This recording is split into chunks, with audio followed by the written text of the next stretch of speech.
Hey, I'm Brian. Becoming a dad isn't easy. I'm a father of three, and early on, I would always avoid the toughest questions that would linger deep inside of me.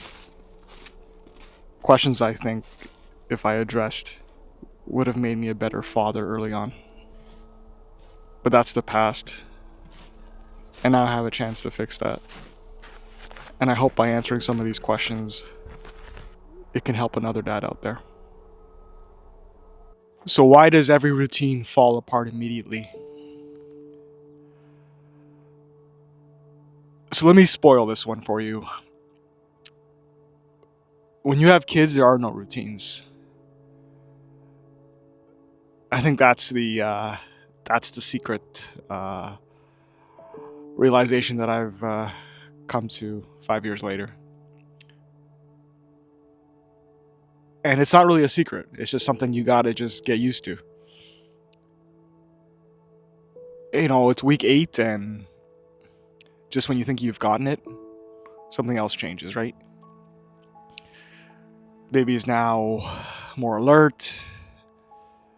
They recognize you. They're harder to put down. They're gassier. And that's all true, right? But it's going to change again, and it's going to change again, and they're going to start teething, and they're going to start eating, and poops are going to look different. No matter how predictable you think you've been able to, no matter how well you think you can predict the future, how you think you've developed a routine that you've locked into the fatherhood stability train, it's going to change, and it's always going to change. And as a dad of three, it changes every day. And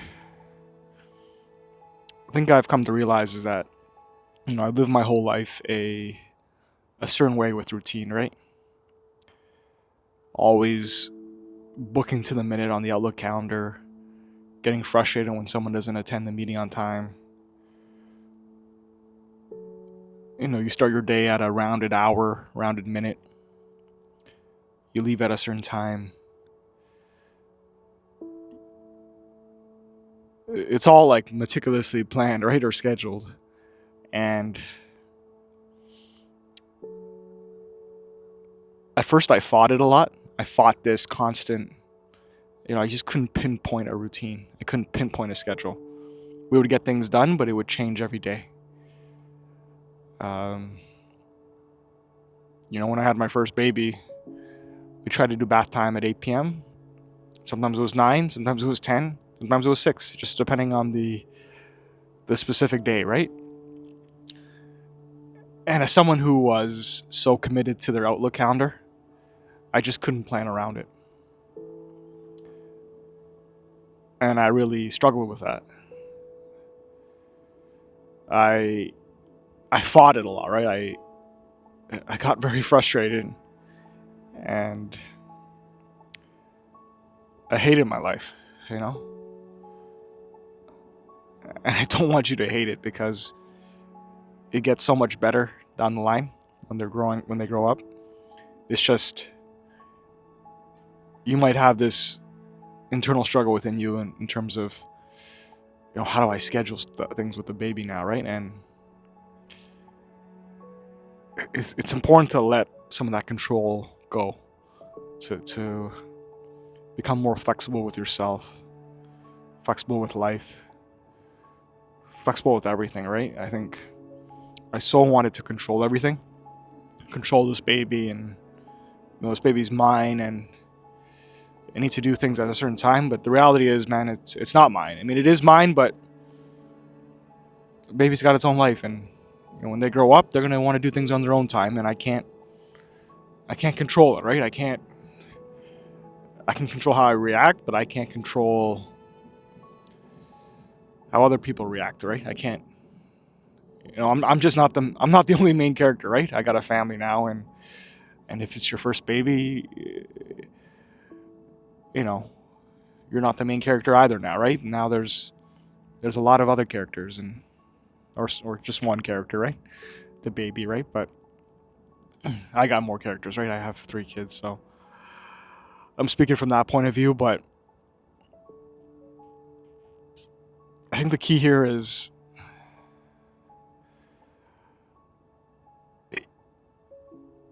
when you start to give up some of that control and you start to accept that, you know, even for me, when I go on vacation now, we don't try to plan the whole day. We have maybe one thing that we try to do, but we let the kids kind of wake us up when they want to wake us up, go where they want to go, and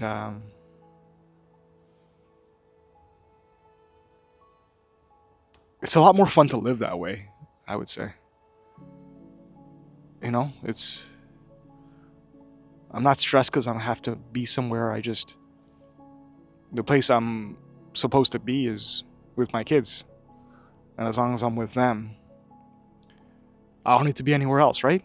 And most days they decide where I'm gonna be, and yeah, I wouldn't have it any other way. I wouldn't have it any other way.